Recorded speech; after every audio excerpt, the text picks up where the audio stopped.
The nature of behavioural objectives. Behavioural objectives किसे कहते हैं? बिहेवियरल ऑब्जेक्टिव्स को बिहेवियरल ऑब्जेक्टिव्स इसलिए कहा जाता है क्योंकि इसे ह्यूमन बिहेवियर के लिहाज से स्टेट किया जाता है। ये ऐसे ऑब्जेक्टिव्स हैं जो कि डिमॉन्स्ट्रेबल होते हैं, जो कि मेजरेबल होते हैं, और इसको जो है किसी भी लर्निंग एक्सपीरियंस के एंड पर डिस्क्राइब किया जाता है कि ये एक स्टूडेंट की, एक लर्नर के बिहेवियर में किस तरह से चेंजेस लेकर आते हैं। ये वाले ऑब्जेक्टिव्स वेरी स्पेसिफिक होते हैं और इसके अंदर कोई एम्बिगुइटी नहीं होती। एम्बिगुइटी का मतलब होता है कि कोई चीज़ अनक्लियर होती है, यानी कि एक ऐसी स्टेटमेंट कि हम लोग उसको पढ़ते हैं तो हम लोगों को कोई समझ नहीं आती। लेकिन बिहेवियरल ऑब्जेक्टिव्स के अंदर कोई एम्बिगुइटी नहीं होती, यानी कि ये बिल्कुल क्लियर स्टेटमेंट होती है। इससे हम लोगों को इसके मीनिंग के बारे में पता चलता है, हमें इसके फोकस के बारे में और इसके इंटेंशन के बारे में पता चलता है।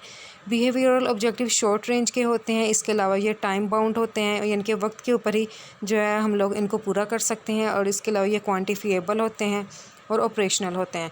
यहाँ पर एक एग्जांपल है बिहेवियरल ऑब्जेक्टिव की, एग्जांपल है ये। पहली है यहाँ पर एग्जांपल है to be able to write a summary. दूसरी example to explain the theory of relativity. Third example है यहाँ पर to be able to complete 100 item multiple choice examination on the topic of Muslim contribution to science within 1 hour with 70 correct answers as the lowest limit of acceptable performance। अगर इसकी पहले example को देखा जाए behavioural objective की, यानी कि एक ऑब्जेक्टिव लिखा हुआ है यहाँ पर to be able to write a summary, यानी कि बच्चों को इस काबिल बनाना है कि वो समरी लिख सकें। लेकिन ये नहीं बताया गया कि किस चीज़ की बच्चों ने समरी लिखनी है, किसी पोइम की लिखनी है या फिर उन्होंने कोई चीज़ रीड की है उसकी समरी लिखनी है, ये नहीं बताया गया। इसका मतलब है कि ये वाला जो बिहेवियरल ऑब्जेक्टिव है ये सही ऑब्जेक्टिव नहीं है, यानी कि हमारे लिखने का तरीका गलत था। दूसरा यहाँ पर ऑब्जेक्टिव है to explain the theory of relativity. यहाँ पर दो चीज़ों के बारे में बताया गया, बच्चों को इस काबिल बनाया जाए कि वो एक्सप्लेन करें। दूसरा किस चीज़ को एक्सप्लेन करें, वो है थ्योरी ऑफ रिलेटिविटी, यानी कि यहाँ पर कंटेंट के बारे में भी बताया गया। एक लिहाज से ये भी ऑब्जेक्टिव थोड़ा बहुत सही है। तीसरा ऑब्जेक्टिव है यहाँ पर to be able to complete 100 item multiple choice examination. के एग्जामिनेशन के अंदर कितने मल्टीपल चॉइस क्वेश्चंस होंगे? 100 होंगे, और किस टॉपिक के ऊपर होंगे? On the topic of Muslim contribution to science, ये वाला है टॉपिक। और इसके लिए टाइम कितना होगा? 1 आवर होगा। और फिर आता है कि कितने करेक्ट आंसर्स जो हैं वहाँ पर एक्सेप्टेबल होंगे, वो है 70, यानी कि स्टूडेंट के अगर 70 मार्क्स आए हैं तो वो इनके एक्सेप्टेबल होंगे। 70 से अगर कम होंगे, यानी कि ये सबसे लोएस्ट लिमिट है, अगर इससे कम होंगे इसका मतलब वो वाले स्टूडेंट फेल होंगे। तो इस ऑब्जेक्टिव को देखा जाए तो ये तकरीबन 2.5 लाइनों पर मुश्तमिल है और इसने अपनी बात को सही तरीके से क्लियर अल्फाज के अंदर बताया है।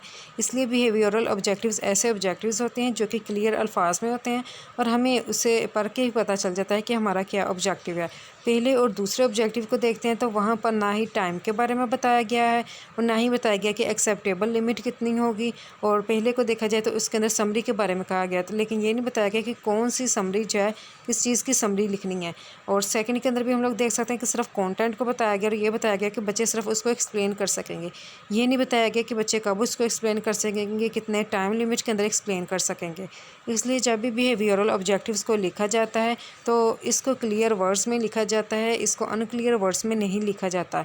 इसके अलावा ये टाइम बाउंड होते हैं, जैसे कि थर्ड जो ऑब्जेक्टिव है इसने यहाँ पर बताया कि ये 1 आवर के लिए होगा, यानी कि 1 आवर जो है इसका टाइम पीरियड है और उसके बाद जो है उसका टाइम ख़त्म हो जाएगा, यानी कि ये है बिहेवियरल ऑब्जेक्टिव का टाइम पीरियड कि ये टाइम बाउंड होते हैं।